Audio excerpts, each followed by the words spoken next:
Bienvenidos a este nuevo espacio de Minuto 60, esta vez con la representante Carolina Giraldo, que nos va a contar la decisión histórica que tomó el Congreso de la República, aprobando en último debate ya y listo para la sesión presidencial del proyecto que prohíbe la ablación femenina, es decir, la mutilación genital femenina. Y en esta entrevista nos acompaña Vanessa Ruiz. Vanessa, ¿cómo estás? Kate. Así que empecemos, representante. Muchas gracias por este espacio y explícamele a la gente por qué esta decisión es histórica. Bueno, Colombia es el único país de América Latina donde todavía se registra la ablación o mutilación genital femenina. Expliquémosle un poquito a la gente de qué se trata. En nuestro país, la mutilación genital femenina consiste básicamente en el corte del clítoris o del capuchón del clítoris o su cauterización. La hacen en bebecitas de días de nacidos y no existe un ritual, el jaibanao, el chamán no está presente, no hay un ritual comunitario, se hace en contextos muy privados, muchas veces la partera o la abuela, y esto no se hace pensando en tener un daño o una mala intención con la bebé. Esto se hace y es importante entender cuál es la creencia que hay detrás, y es que la creencia es que una niña, si crece con clítoris, va a ser una mujer promiscua y entonces va a ser, entre comillas, una mala mujer para los estándares de la comunidad. O el clítoris puede llegar a crecer y convertirse en un miembro masculino. De ahí que el proyecto de ley tenga el enfoque pedagógico, que es lo que nos han pedido las mujeres en las comunidades, porque claro, sabemos que con clítoris o sin clítoris, pues igual no tiene nada que ver con que la mujer sea o no sea promiscua, pero entonces esas son las creencias que habría que desmontar en las comunidades, y hay mujeres indígenas que ya están llevando esta lucha, y esas fueron las mujeres que nos pidieron, por favor, legislen al respecto, y afortunadamente ya se aprobó la ley y esperamos que se puedan hacer todas las campañas pedagógicas y la adecuación institucional para que se acabe esto en nuestro país. Representante, y precisamente cómo fue trabajar con esas comunidades. Bueno, muy interesante. Claramente este es un proyecto de ley que no solamente tenía que tener un enfoque de género, porque esto se trata del cuerpo de las niñas, de las mujeres, sino que también tenía que tener un enfoque intercultural. No podía yo hacer un proyecto de ley desde Bogotá pensando lo que yo creo sino que precisamente el proyecto de ley surge en Pueblo Rico, Risaralda. Pueblo Rico es el municipio que en el año 2007 fue noticia porque allí se conoció ante el país que esta práctica existía. Antes ni siquiera se hablaba de esto, era absolutamente secreto, era absolutamente tabú. Entonces, las mujeres de Pueblo Rico fueron las primeras en decirme, ayúdenos a que esto no siga pasando. Y entonces, mucha escucha con las mujeres, con los hombres también, las autoridades que quieren, cómo ha sido el proceso desde el año 2007, qué están pidiendo las mujeres. Nos decían, no queremos castigo, lo que queremos es pedagogía, porque, por ejemplo, llevar a la cárcel a la partera igual es una mujer muy importante en las comunidades, es una sabedora que tiene todo el registro de la memoria, pero de las hierbas y demás, nadie la va a querer denunciar, no hay una intención de denuncia. Y como la bebecita, esto sucede cuando son bebés, pues nadie se acuerda quién me hizo esto a mí, pero sí va a ser muy importante porque las niñas a medida que van creciendo, la idea es que se les pueda hacer también un seguimiento en salud, pueden quedar con secuelas para infecciones al orinar, dolores permanentes, la cicatrización puede generar dolores en el momento del parto, es decir, que hay unas secuelas durísimas para la salud, además del riesgo de muerte. Entonces, por ejemplo, ¿cómo se le habla a una mujer? ¿En qué momento se le cuenta esto fue lo que a usted le pasó cuando niña? Y estas son entonces las consecuencias de esto, e incluso poder hablar de alternativas, incluso de reparación de los genitales, ya de reparación médica de los genitales. Todas esas son las puertas que abre el proyecto de ley. Hoy nada de eso sucede en nuestro país. Representante, precisamente usted dice que las mujeres de la comunidad en Vera se acercaron a ustedes, lo cual pues es muy importante precisamente porque se trata de las creencias dentro de la cultura indígena. Pero ¿cómo fue, digamos, ese primer proceso y sobre todo cómo llegar a las personas más adultas de las comunidades? Porque obviamente está ese recelo en dónde llega la autoridad indígena y dónde llega la del Estado. Sí, por eso el enfoque lo construimos con ellas. Imagínense, si es sin ellos, pues nada, se queda un papel guardado y no sirve para nada. Por eso lo construimos con las comunidades y con las autoridades. De hecho, hace no mucho hubo un Congreso Nacional de la Gran Nación en Vera y uno de los compromisos de ese Congreso es la erradicación de la ablación. Entonces, aquí vemos cómo vamos de la mano. No es una decisión que se esté haciendo imponiendo, sino que las mismas autoridades de la Gran Nación en Vera están diciendo, sí, hay cosas que es importante dejar atrás. ¿Y por qué? Porque también reconocen, esto no es propio, esto no es, entre comillas, ancestral. Hay un historiador que es Víctor Zuluaga, él tiene un libro donde dice, esto viene de África, hace parte del legado africano cuando vino la población esclavizada y luego se hizo una transferencia cultural a la población en Vera. Sucedió con otros elementos culturales. El bastón bantú, por ejemplo, hoy se reconoce que tiene muchos rasgos parecidos al bastón de los jaibanás, o sea, los chamanes de la comunidad en Verá. Algunos mitos, leyendas afro, como de tío conejo, tío tigre, también están resguardados en la comunidad en Verá, y lo mismo pudo haber pasado con la ablación. Entonces, las mismas mujeres nos dicen, lo sentimos como algo impuesto y por eso mismo también es posible cambiarlo. Y bueno, todas las culturas van cambiando también. ¿Y cómo fue ese trámite pues en el legislativo? Porque es que se aprobó justo cuando se va a terminar ya el Congreso y va a dar paso a uno nuevo. ¿Cómo fue ese proceso y ese último esfuerzo para que llegara la ley? Fue muy sufrido, la verdad.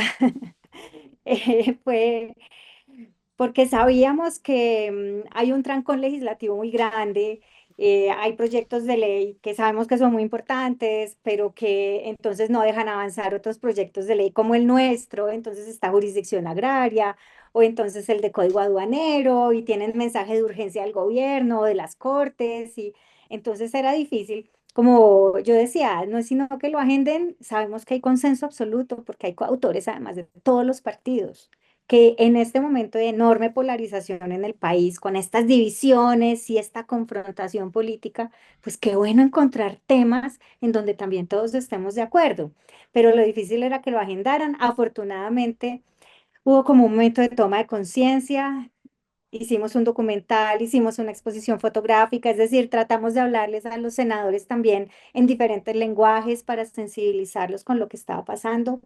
Y finalmente esta semana se logró, estábamos de quintos en el orden del día, lo subieron al segundo lugar y bueno, finalmente nos dieron el espacio y se votó y fue muy emocionante y las mujeres lideresas que nos acompañaron en el proyecto de ley, pues en el curso de toda la escritura que revisaron palabra por palabra y que además dos de ellas pudieron hablar ese día, también estaban muy emocionadas, entonces creo que es una gran noticia Mm. que es como en este momento tan difícil para el país donde la gente no sabe para dónde vamos a coger y todo el mundo tirando para un lado distinto.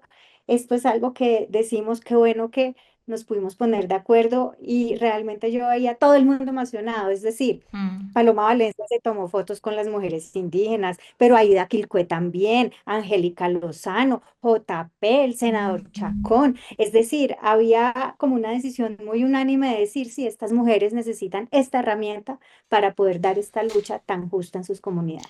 Precisamente, y yo creo que eso es al final un reflejo de todo lo que hemos mejorado en materia del reconocimiento de los derechos de las mujeres, de su salud reproductiva, de cómo se sienten y además de tratar de diferenciar, digamos, como lo cultural y las creencias alrededor del el tema sexual femenino.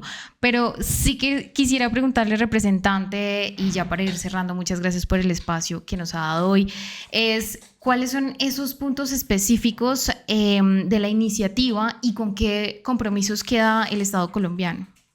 Bueno, por un lado está la generación de la política pública, acciones de prevención, es decir, campañas para lograr llegar a esos resguardos tan apartados donde nunca se ha llegado para hablar de este tema que había sido un tema tan difícil de abordar, un tema tabú. Entonces, todo lo pedagógico, eso es muy importante. Por otro lado, mejorar el sistema de registro. Hoy tenemos un subregistro enorme. Sabemos que en muchas comunidades puede haber una prevalencia del 60%, del 80%. No sabemos si del 100%, pero no tenemos cómo registrarlo, mejorar el sistema de registro para saber dónde priorizar, cómo focalizar e incluso si está pasando en otras comunidades indígenas o en comunidades afro o incluso en comunidades mestizas. Hay que abrir los ojos y estar alerta. Esto no solamente es una cuestión de los grupos indígenas. Y por último, toda la adecuación institucional. ¿Qué hace un servidor público, un médico en un hospital cuando se da cuenta que a una niña le hicieron la práctica? Pero ¿qué hace una persona en el ICBF? ¿Cómo comenzar este restablecimiento de derechos y cómo empezar a hacerle el seguimiento a las niñas para si quedan esas secuelas para la salud que se puedan contrarrestar y que puedan tener una vida más feliz? Ahí, antes de la pregunta de Vanessa, en ese tema de si llegan a darse cuenta que una niña pues ha sido sometida a esta medida, especifican qué es lo que tienen que hacer, pero también, claro, ustedes evalúan el tema pedagógico entendible por el tema de las comunidades y que es una cuestión cultural, pero en algún momento se planteó, digamos, durante el debate también, si de pronto hay gente que no lo hace y lo llega a seguir practicando. De hecho, había dos proyectos de ley, uno con enfoque punitivo para llevar a quienes los hicieran a la cárcel y otro sin el enfoque punitivo. Escuchamos a las comunidades, las mujeres lo que nos decían es lo que queremos es pedagogía y no castigo. Y viendo lo que ha pasado en algunos países africanos, cuando las leyes son en principio punitivas, lo que sucede es que la práctica se vuelve más clandestina. Aquí se hace con bebés. Entonces, por ejemplo, una bebé, el procedimiento genera una infección, una hemorragia, se necesita llevar a la bebé al hospital. Si decimos quien lo hizo va a la cárcel, seguramente no van a llevar a la bebé al hospital porque se mueren del susto de que algo me va a pasar a mí. Ponemos más en riesgo la vida de las niñas. Pero hay que decirlo también, en la ley de feminicidios que existe desde hace unos 10 años o más en nuestro país, existe un agravante y es cuando el feminicidio sucede como consecuencia de una mutilación genital femenina, hay un agravante para ese delito. Y también dejamos en el proyecto de ley un artículo donde decimos, vamos a hacer esta estrategia pedagógica, en 5 años vamos a revisar cómo va y vamos a ver si hay algo que se tenga que ajustar. Okay. Ok, representante, y bueno, ya para finalizar, y pues teniendo en cuenta que este periodo legislativo ya se terminó, va a llegar un nuevo Congreso y sabemos que usted pues ya no va a estar en el Congreso, ¿qué viene ahora en su vida política y qué viene para Carolina Giraldo ahora? Pues la verdad para mí era muy importante sacar adelante este proyecto de ley, era como lo que yo tenía en el corazón de no me quiero ir del Congreso sin hacer esto. Entonces me voy muy contenta, muy satisfecha. También tengo una ley para huérfanos por feminicidio, pero la ley de echado marcas de gobierno, protección a humedales, fui la ponente del acuerdo de Escazú. En fin, se hicieron cositas. Quiero de pronto descansar un ratico, desintoxicarme un poco de la política, ver cómo quedan las cargas en el país, pero seguramente seguiré activa desde la ciudadanía apoyando estas tareas. La verdad es que la causa de la erradicación de la mutilación genital femenina me llega al corazón y quisiera yo poder seguir trabajando con las comunidades para lograrlo. Hay que reglamentar, hay que hacer la tarea pedagógica. Me encantaría si la vida me lo permite también contribuir desde ahí o desde otros lugares. Representante, antes ya nos vamos, de verdad, pero el tema de la reglamentación a cargo de quién queda, o sea, para que esto se vuelva una realidad, ¿qué es lo que sigue? Tiene que reglamentarse, hay artículos que necesitan reglamentación y esto lo tiene que hacer el gobierno nacional, entonces pues ya le tocará al próximo gobierno, por eso sea quien sea el nuevo presidente, es muy importante que tenga en cuenta que este es un punto de consenso para el país y que así como yo fui la autora porque soy de Risaralda, soy la primera mujer de mi departamento en lograr llegar al Congreso en este siglo. O sea, nadie más se podía abanderar de esto antes, ni siquiera había mujeres para poder hacerlo. Pero también como coautora, por ejemplo, firmó María Fernanda Cabal, también como coautora, pues hay personas del pacto, seguirá Jennifer Pedraza en el Senado, es decir, Cristian Garcés, que también es coautor del Centro Democrático, también estará en el Congreso. Entonces habrá personas afines a quien quede en el gobierno, que seguramente también, pues con nosotros detrás, estaremos haciendo fuerza para que esa reglamentación se haga lo antes posible. ¿Y su voto, Repre? No, mi voto, vamos a ver, eso. Ahí va. La política está muy difícil. Por Abelardo, de todas formas, no será, pero todavía no me he terminado de definir. Listo, bueno, pues estaremos muy pendientes. Seguramente en otros escenarios nos seguiremos encontrando y sobre todo para hacerle seguimiento al cumplimiento de esta ley que pues es histórica, aunque mucha gente en la calle todavía decía como eso todavía lo hacen, pero pues bueno, ya quedó escrito y con el consenso de todos los sectores políticos, como lo dice la representante. Repre, muchísimas gracias por acompañarnos en este espacio. Vanessa Ruiz, muchas gracias. Y mi nombre es Catherine Vega, esto es Minuto 60, un infinito de información.